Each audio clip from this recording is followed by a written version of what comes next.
Boa noite. Boa noite.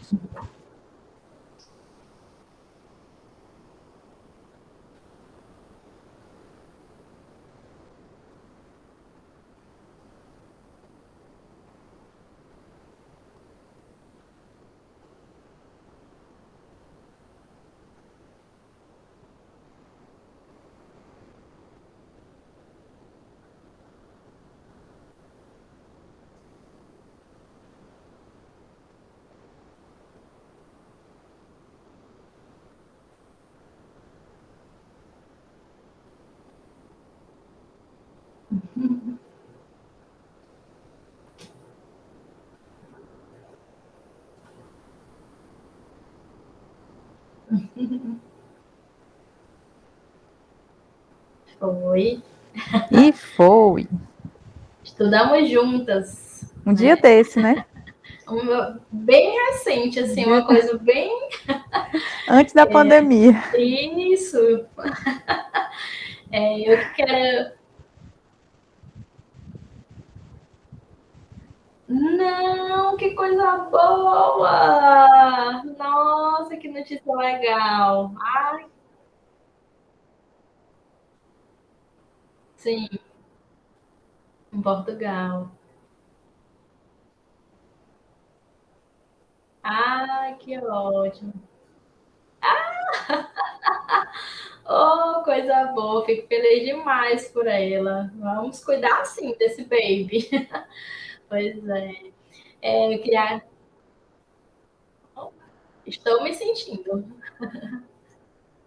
Pronto.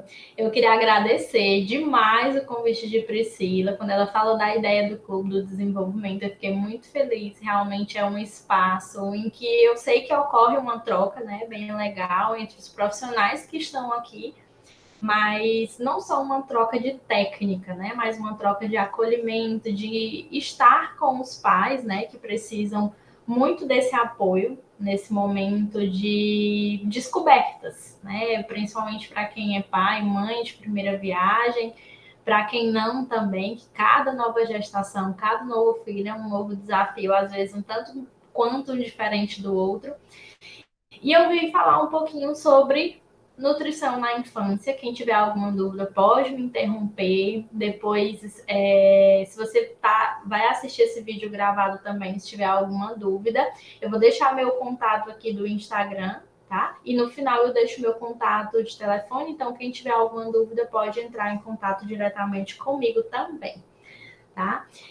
Como a Priscila me apresentou, eu sou formada pela Universidade Federal do Piauí, concluí em 2014, tenho pós-graduação em nutrição clínica e esportiva, mas é uma área que eu utilizo o conhecimento que eu adquiri, mas não é uma área que é o meu foco, eu não trabalho atuando com pacientes, atletas, esportistas, a não ser que seja uma gestante praticante de esporte, mas depois, logo depois, eu fiz uma pós-graduação em nutrição materna e infantil, e ali eu me encontrei, né? Então, atuei no NASF um tempo, na atenção básica, fiz atendimento, morei em São Luís por um tempo, fiz atendimento domiciliar, realizei atendimento em consultório.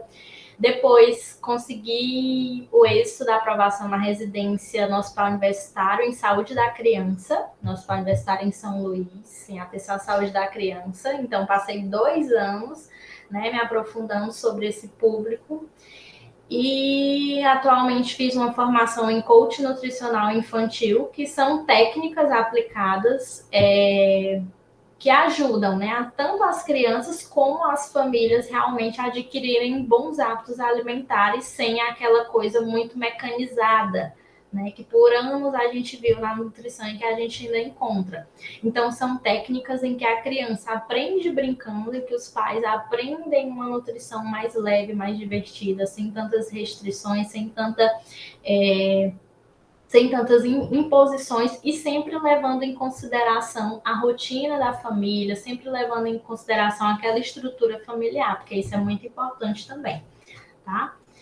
Então vamos lá. E aí eu pergunto para vocês, hoje em dia, quem não é a pessoa que está? É muito difícil a gente encontrar, principalmente mães, pais, avós, cuidadores, que não estão se sentindo sobrecarregados, né? Ainda mais numa época que a gente está ainda em pandemia, mas é trabalho, às vezes é trabalho externo, trabalho em casa, é cuidado de filho, é um tempo para você que tem que ter também, é preparar a comida, é sempre estar e ter relações sociais, relações familiares. Então a gente, quem é pai, quem é mãe, a gente tem essa vocês têm essa noção, assim, essa carga muito pesada. E quando a gente fala de nutrição na infância, ainda vem mil questionamentos. Por quê? Muitos pais associam a nutrição na infância como eu vou viver escravo da cozinha, eu vou viver escravo de frutaria, de mercado, né? Eu vou viver escravo de estar sempre ali cozinhando, fazendo receitas saudáveis para aquela criança, para o meu filho ou para a família, e eu não vou ter tempo para mais nada. Mas é possível sim que você tenha uma alimentação e proporcione uma alimentação saudável para o seu filho, tendo tempo para você, conseguindo que seu filho faça boas escolhas, tá? Isso eu vou falar um pouquinho sobre isso. Eu vou falar um pouquinho sobre isso agora, mas quem tiver dúvida pode perguntar, tá? Então, aqui eu coloquei alguns pontos principais de queixas muito comuns que eu encontro em consultório. Então, se seu filho ou sua filha não come direito, e eu coloquei o direito entre aspas, porque os pais, eles tendem a colocar, na consulta de introdução da alimentação complementar, eu sempre pergunto qual a expectativa desses pais, né? Então, o que você espera dessa nova fase do filho de vocês? Então, esse não come direito está muito associado à expectativa que os pais, que a família, que a sociedade coloca em cima dessa criança. Então, crianças são seres individuais, por mais que você tenha um filho, dois filhos, três filhos, enfim, quantos filhos você tiver, cada um tem um hábito, uma preferência alimentar diferente, mesmo sendo criado na mesma casa, mesmo sendo, né, ali vivendo, frequentando a mesma escola, convivendo no mesmo ambiente. Outra queixa muito comum: não come frutas, legumes e verduras. Então, os pais chegam com essa queixa muito frequentemente. Então, a criança ela só come uma fruta. Então, a criança ela só gosta de uva, ela só gosta de banana, ela não aceita, ela diz zeca, ela joga fora, ela arremessa a fruta se eu oferecer outra coisa, tá? E aqui a gente está falando de crianças, que eu quero trazer aqui para vocês, existem patologias, doenças na infância que estão associadas a essas dificuldades alimentares, como seletividade alimentar, a própria disfagia, que isso tem que ser tratado com uma equipe multiprofissional, tá? Com fonoaudiólogo, terapeuta ocupacional, às vezes com psicólogo, com o próprio fisioterapeuta, tá? Mas hoje eu tô falando dessas queixas comuns que a gente encontra na maioria das casas aqui do Brasil e do mundo. Então a criança ela não dorme bem, é uma criança que desperta muito à noite, que dorme tarde, que dorme assistindo TV ou que fica mexendo no celular, jogando videogame até tarde, tá? Adoece com frequência, então é aquela criança que sempre vive doentinha, que tá com o nariz escorrendo, ou que frequenta muito ambulatório de urgência de hospital. Se seu filho só come vendo TV, celular ou tablet, tá? E existe um perigo muito grande da exposição excessiva dessas crianças às telas, tá? As telas, tudo que a gente vê aí, por exemplo, TV, celular, tablet, o próprio computador. Então, essa exposição excessiva prejudica o desenvolvimento da criança, tá? Principalmente nessa fase que a gente tem ali como se funcionasse uma plasticidade no desenvolvimento da criança. É muito maleável. Então, se a criança recebe bons estímulos, ela vai ter um desenvolvimento adequado. Se ela recebe estímulos negativos, ou se ela não é estimulada, ela vai ter um desenvolvimento prejudicado, tá? E isso atrapalha também a alimentação. É uma criança que não toma café da manhã, então isso aqui é um relato muito comum de pais de crianças maiores, então crianças ali na fase escolar, 8, 9, e para adolescentes também. Então, são pessoas que têm essa dificuldade de realmente realizar essa refeição, principalmente se estudam pela manhã, e aí tem que sair muito cedo de casa e acaba optando por não tomar café da manhã. Existe um prejuízo nisso, a gente sempre tem que levar em consideração que essa fase, né, que é até o que a gente chama ali do final da adolescência, do início da vida adulta, os indivíduos, né, estão em formação. Então, tudo isso a gente tem que levar em consideração. Criança não pode fazer dieta restritiva demais, tá? A não ser que tenha uma patologia. Por exemplo, já atendi casos de crianças que não têm uma patologia indicativa para, não tem uma doença indicativa para essa dieta, né? Existem doenças indicativas para essa dieta, mas que estavam fazendo um uso indiscriminado de uma dieta cetogênica. Para quem não sabe, dieta cetogênica é uma dieta baixíssima em carboidrato. E a criança, ela precisa de uma dieta equilibrada para crescer e se desenvolver da forma correta, tá? Então, nesse caso aqui, a gente tem que realmente entrar com orientações e com atitudes para que essa criança ela consiga fazer uma distribuição das refeições de forma adequada. Se o seu filho ou sua filha cospe ou joga fora os alimentos, e aí a gente tem que estudar, verificar se não há uma doença envolvida ou se realmente é só um hábito, né, uma atitude relacionada a comportamento mesmo, e isso pode ser tratado também. Geralmente, quando a gente fala em cospe ou joga fora alimentos, se forem crianças mais grandinhas, porque, por exemplo, na introdução da alimentação complementar é uma atitude normal, a criança ela ainda não entende completamente que o alimento, que aquele alimento que está ali é para ela comer, então ela toca, ela cheira o alimento, ela às vezes coloca na boca e cospe, tá? Já com crianças maiores, a gente tem um distúrbio, né, alimentar chamado neofobia alimentar, que é a criança que tem medo, existe um diagnóstico específico para isso, tá? Mas é a criança que tem medo, o indivíduo que tem medo de comer algo novo, de ingerir algo novo, neofobia alimentar. Então, são crianças que têm alimentação bem restrita e não gostam de provar, têm dificuldade realmente em provar alimentos novos. Se o seu filho ele cata a comida do prato, então sempre, por exemplo, tem um arroz ali misturado com milho. A criança vai lá e cata o milho. Se tem cenoura na farofa, ou num picado de legume, num picado de carne, a criança vai lá e cata. Então, essa atitude de catar a comida do prato também pode ser trabalhada. Se o seu filho ele só quer comer bobagem, eu coloquei aqui bobagem entre aspas, tá? Para a gente ficar sempre ciente de um dos pilares da nutrição comportamental, né? Que é uma nutrição que ajuda as famílias a desenvolverem bons hábitos alimentares, é não categorizar a alimentação, principalmente quando a gente fala com as crianças, é não dizer isso é lixo, isso é porcaria, isso é saudável, isso não é saudável, tá? A gente tem que evitar categorizar e depois eu explico mais o porquê de evitar categorizar. E a criança que faz birra para comer, isso aqui é muito comum. Então, o que é que acontece com a criança que faz birra para comer? Os pais acabam, a criança ela não quer o almoço, tá? Ela não quer, foi colocado ali um prato para ela, com um arroz, com feijão, com uma carne, com um tomate cortado, vamos supor. E a criança ela não quer. Ela não quer, ela faz birra, não quer, não quer, não quer. Quando ela termina, quando os pais desistem já, são vencidos pelo cansaço, elas que tá com fome quer o biscoito e o iogurte, tá? Então essas crianças que fazem birra para comer, geralmente elas têm uma moeda de troca, elas querem algo depois, tá bom? E esse comportamento aqui também é trabalhado em atendimento. E aí eu pergunto para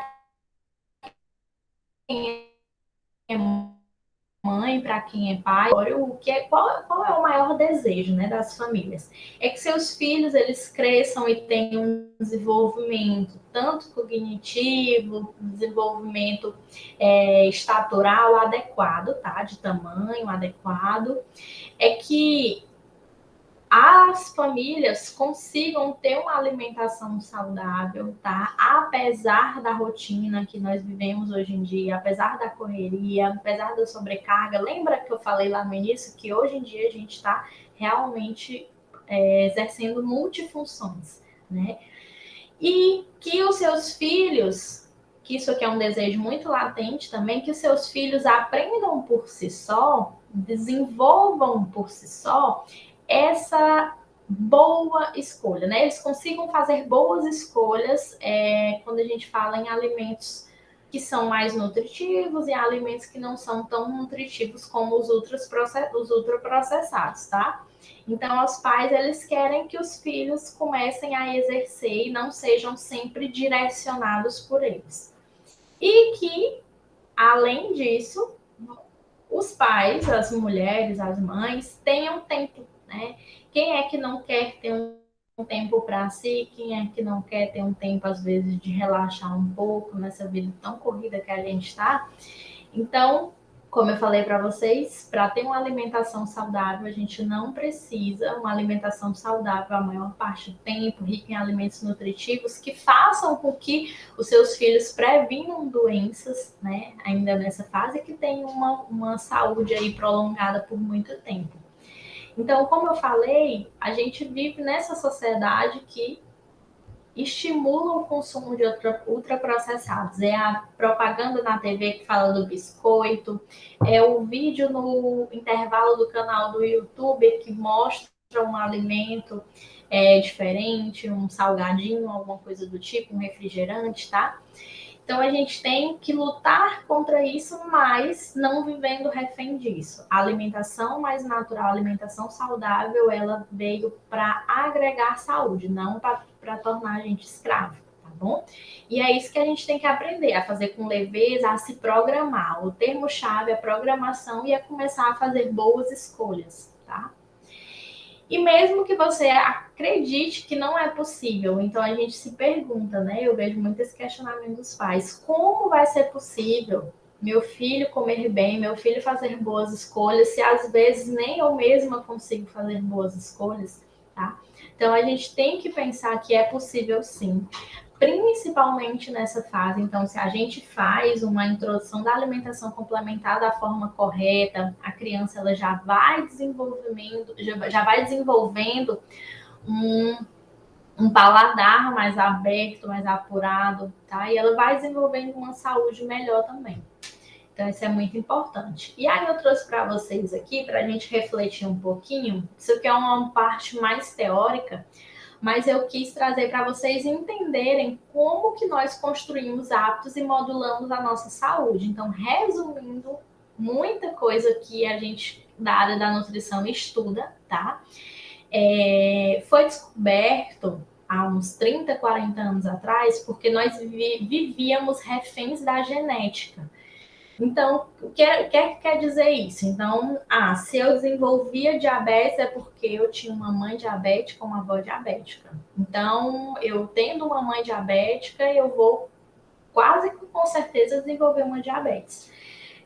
Se na família tem um caso de câncer, eu vou ter a possibilidade altíssima. Só que hoje, né, nessas pesquisas que foram feitas nos últimos 40 anos, que é um terminho que a gente chama bem complicadinho, que não precisa vocês aprenderem, que a gente chama de programação metabólica, a gente viu que os fatores ambientais, que é o quê? É o modo que a gente come, é o ar que a gente respira, a água que a gente bebe, o que a gente veste, quais são os suplementos que a gente toma, se a gente dorme bem, tudo isso é mais importante do que a própria genética, tá? Então, é sempre por que na consulta, por que no atendimento a gente pergunta os antecedentes familiares, né? Se na sua família tem casos de câncer, de problema hepático, de problema cardíaco, de taxa de colesterol alterado, de diabetes, de hipertensão. Por que a gente pergunta isso? Porque é interessante eu já entrar com medidas preventivas E, Tatiana, você está falando de nutrição na infância. Então, desde a infância, eu sei como é a saúde desses pais dessa criança, eu sei como é a saúde dos avós dessa criança, e eu já vou modulando a saúde dele através de intervenções de alimentação e, às vezes, de uma suplementação ou outra, para minimizar as chances do desenvolvimento de uma doença na vida adulta dessa criança. Deu para entender? Então, quando a gente fala em programação metabólica, que eu coloquei um bebezinho na barriga, tá? A formação do hábito alimentar da criança, ela começa por volta da 16ª semana de gestação. Então, ainda na barriga da mãe, a criança, ela começa a formar o hábito alimentar dela. Como? A partir da 16ª semana, a criança ela começa a ingerir, a ter contato em termos de sabor com o líquido amniótico dessa mãe. Então, a mãe, por exemplo, ela passou a gestação toda, ela não comia fruta, não comia verdura, era um consumo maior de ultraprocessados, de carnes, de frituras. E aí a gente vê isso na prática mesmo, a criança ela tendo uma dificuldade na introdução alimentar, porque ela não reconhece aquele sabor. Então, na barriga da mãe, a criança sente os sabores. E para uma mãe que tem uma alimentação mais saudável e mais variada, né, em termos de alimentos mais nutritivos, na introdução da alimentação complementar, a criança consegue identificar e reconhecer, né, esse sabor e consegue aceitar com mais facilidade, tá? Quem nunca ouviu aí um caso, por exemplo, de uma mãe que comeu bastante açaí na gestação e que na introdução da alimentação complementar ofereceram açaí, tá? E um açaí, lembrando que para crianças menores de 1 ano não pode ter nada de leite e para menores de 2 anos nada de açúcar, tá? Então, açaí na forma pura mesmo e de boa procedência. Então, a criança ela tem uma facilidade maior de aceitar esses alimentos e continua também no processo de amamentação. Então, o flavor, que a gente chama, que é a junção do sabor com o cheiro, continua passando através do leite materno para essa criança, tá? E continua facilitando essa identificação da alimentação aí para o resto da vida, tá? Então, uma boa alimentação, dependendo, muita gente se questiona, Tatiana, então eu vou precisar, meu filho nunca vai poder comer um doce, meu filho, escuta muito isso, né? Vocês nutricionistas falam tanto que criança não pode comer doce, criança não é por aí, tá? Então, a gente tem estudo que fala que antes dos 2 anos, esse oferecimento ele é realmente prejudicial à saúde e a curto, médio e longo prazo, tá? Mas isso não quer dizer que a criança nunca vai ter contato. Quanto mais a gente puder retardar, melhor. Outra coisa, a criança não nasce com um paladar viciado como o nosso, que somos adultos. Então, a gente tem um paladar viciado para o muito doce e para o muito salgado. Por isso que, às vezes, quando faz a comida da criança, muita gente diz, mas está insossa, não bota sal. Então, a gente libera o uso dos temperos naturais, mas o uso de sal ele é comedido, principalmente nesse início, para não sobrecarregar o organismo do bebê. E aí as pessoas falam, mas está insosso, ou então não adoça, não coloca, por exemplo, a partir de 1 ano, que é liberado o consumo de suco. Mas não vai adoçar um suco de maracujá, por exemplo, né? Então, mas lembrar que o paladar da criança, ela está desenvolvendo ali. Então, ela não é viciado para o doce, para o salgado. A gente está formando o paladar dessa criança, tá? E uma dica para adoçar sucos após 1 ano, você pode colocar também um pedacinho, por exemplo, de beterraba. A beterraba, ela adoça bastante, fica bem saboroso, tá? E a gente também é modulado através dos contaminantes, tá? Isso aqui pode ser um assunto até para outro encontro, mas bem legal também de trabalhar, que a gente é exposto a muito contaminante, por exemplo, uso excessivo de maquiagens que cheias de metais pesados, o ar poluído que nós respiramos, uma água contaminada. Se a gente não higieniza corretamente esses alimentos, por exemplo, comprei uma alface na feira, um tomate, e aí eu vou consumir, vou levar para casa e do jeito que estava, eu passo só uma água, guardo na geladeira e corto. Isso não é higienizar, tá? A gente tem que higienizar corretamente para reduzir essa exposição, essa possibilidade aí de uma contaminação. Aí fora os agrotóxicos que a gente tem também, que alteram o DNA, mas é mais complexo, tá?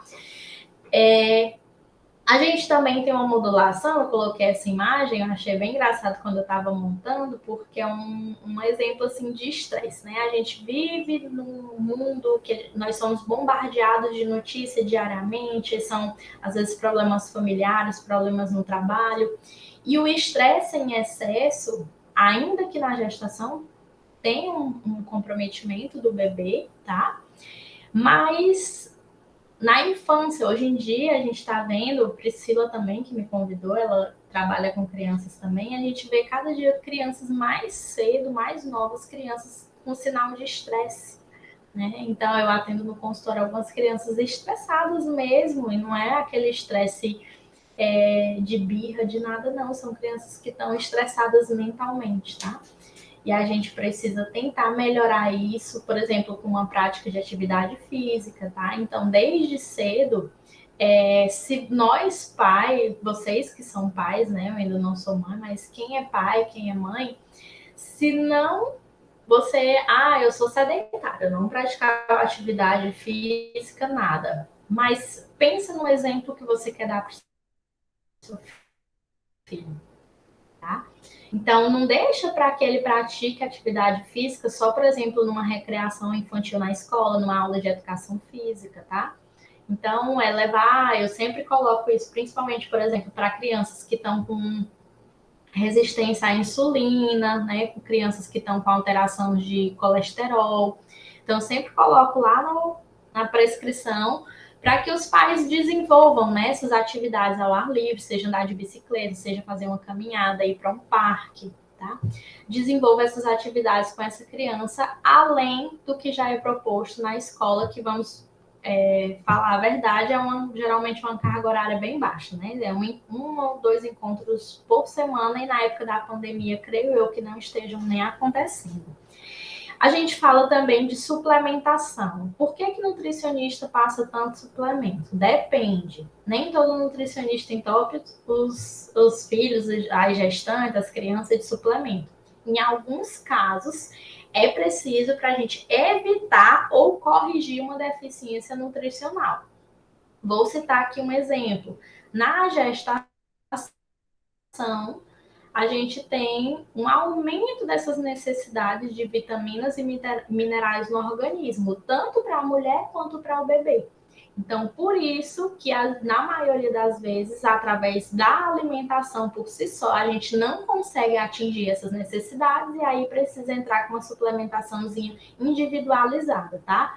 Nada de prescrição, a gente não sai prescrevendo a mesma coisa para todo mundo, geralmente é baseadas em exames laboratoriais, tá? Por exemplo, uma dosagem de vitamina D para ver quanto que seu filho vai precisar e se vai precisar. Dormir bem é fundamental, tá? Existe um hormônio, que é o hormônio do crescimento. Esse hormônio ele é ativado muito no período noturno. Em crianças, a gente consegue uma ativação maior e melhor dele na ausência de qualquer foco de luz. Então, crianças que têm o hábito de dormir com o abajur ligado, que tem um pontinho de luz dentro do quarto, tá? Isso pode estar prejudicando o crescimento, que é o hormônio, esse GH é o hormônio do crescimento. Então, sempre ficar atento nisso e ver como é que tá a qualidade do sono do filho de vocês, tá? E aí, o que vocês acham que a criança prefere? Prefere um chocolate, por exemplo, dessa imagem aqui, vários, ou preferem um brócolis? Eu queria que quem está aqui pudesse me responder. O que é que vocês acham que prefere? Que as crianças preferem?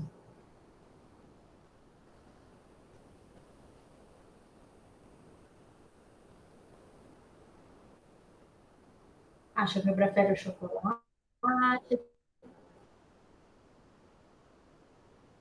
Oi. Isso.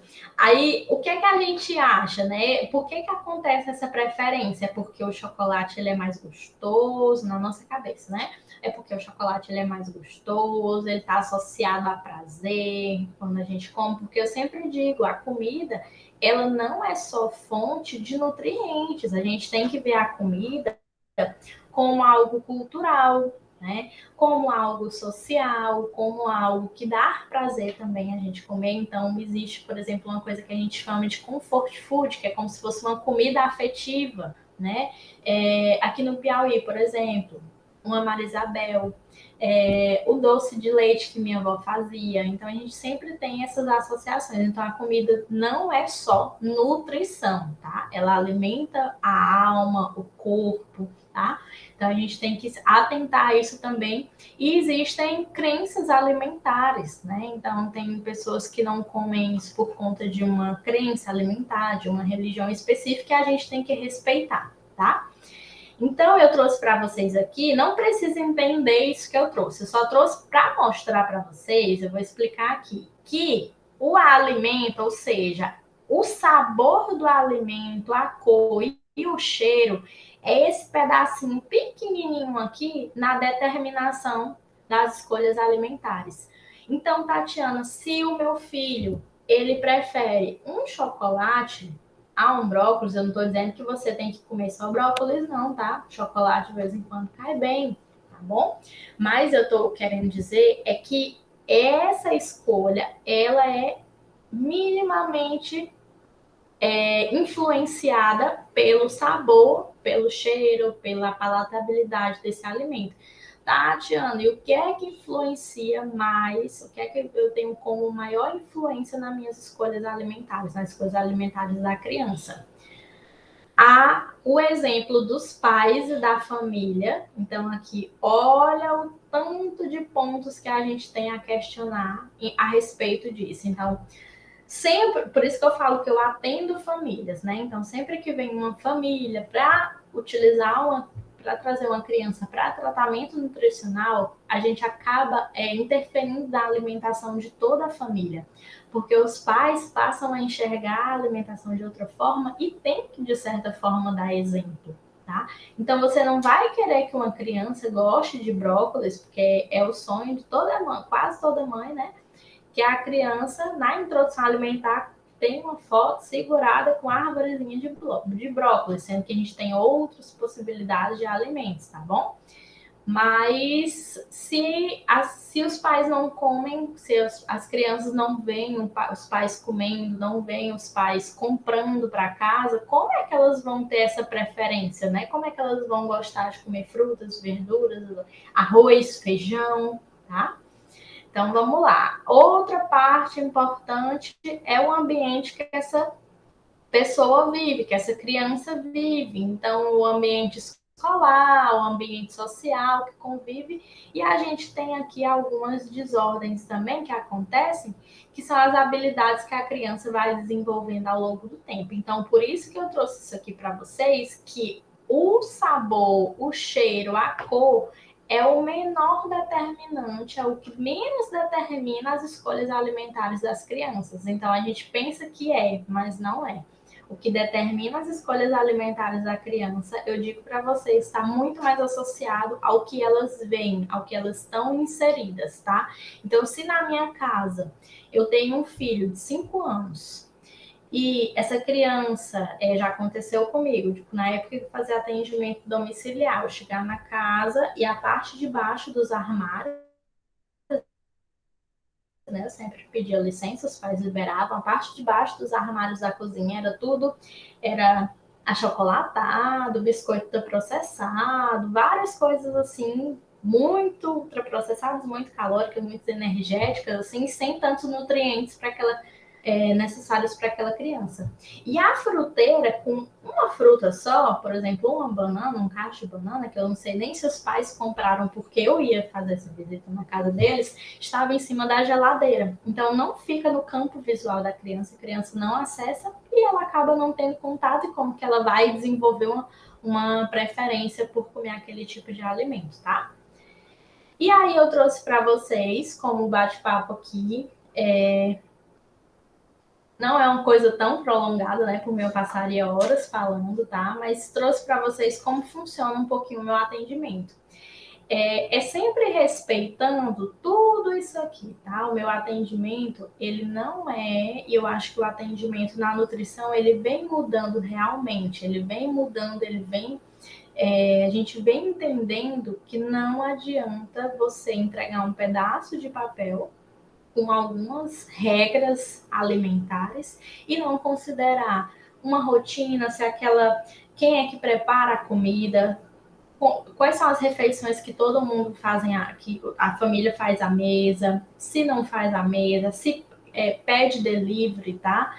Por que tem gente assim, ó, eu já atendi família que tem um alto consumo de comidas de delivery. Tá errado? O ideal tá errado? Não diria que tá errado. Existem várias opções hoje em dia, por exemplo, que eles não tinham não dispunham de tempo realmente para o preparo dessa comida. Hoje em dia a gente tem várias opções de delivery, por exemplo, com comidas mais nutritivas, tá? E a gente sempre tem que se inserir na rotina daquela família. Não é a família se adaptar ao que o nutricionista quer, porque senão não vai aderir, não vai, a família vai desistir, a família vai se sentir desmotivada, vocês vão se sentir desmotivados, tá bom? Por isso que o atendimento ele é individual e focado nas necessidades da família. Então, antes do atendimento, tá? No agendamento, existe um envio de um questionário pré-consulta. Nesse questionário pré-consulta tem algumas perguntinhas lá. E eu vou conhecer melhor as necessidades do paciente. Tá? Então, eu vejo como é que eu vou conduzir esse atendimento. Então, se o paciente ele tem mais dificuldades, por exemplo, com variedade de preparações mais saudáveis. Então, eu vou lá e monto um arsenal de receitas, de preparações, de opções, para que essa família consiga realmente colocar aquilo ali em prática, tá? Utilizo ferramentas voltadas para o público infantil. Então, no momento de um atendimento com a criança, né, se é uma criança maiorzinha, se é uma criança que a gente já consegue ali ter um diálogo entendível, tá?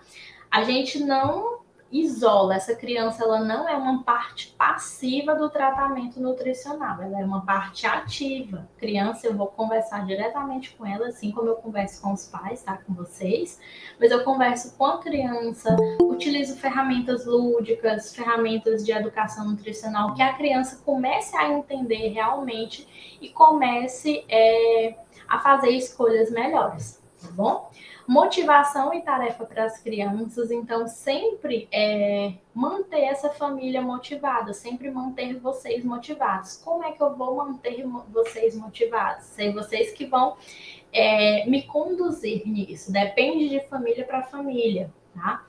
Essa motivação, ela vem muito do contato pós-consulta que eu mantenho com os meus pacientes, então sempre eu estou mantendo contato com os pacientes, com vocês, para ver se tem alguma dúvida, se está com alguma demanda específica, se teve algo que não se adaptou na rotina alimentar que foi proposta, tá?